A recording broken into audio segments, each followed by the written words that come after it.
এই ৪২ ডিগ্রি তাপমাত্রায় সবার গরম লাগে। গরম লাগে না শুধু বাড়ির বউদের।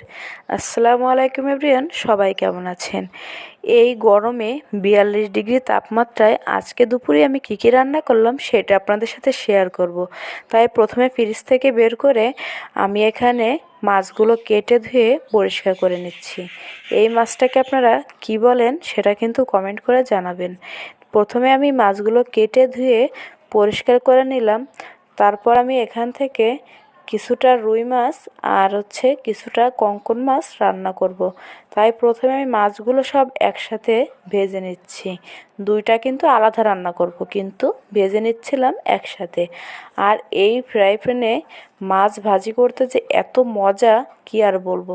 যেমন তেল কম লাগে মাছ ভাজতে, এবং কড়াইয়ের সঙ্গে একটুও কোনো মাছ লেগে থাকে না।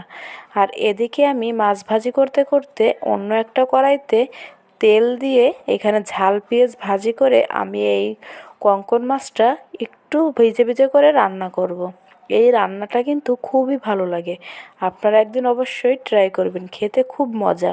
অন্যদিকে আমি রুই মাছটা একটু আলু আর ঝোল দিয়ে রান্না করে নেব। তাই আমি এখানে লম্বা লম্বা করে কিছু আলু কষিয়ে নেব।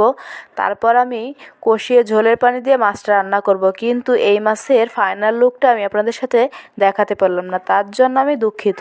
সবাই কিন্তু বলে যাবেন আমার রান্নাগুলো কেমন হয়েছে, অবশ্যই কমেন্ট করে জানাবেন। ধন্যবাদ সবাইকে, ভালো থাকবেন।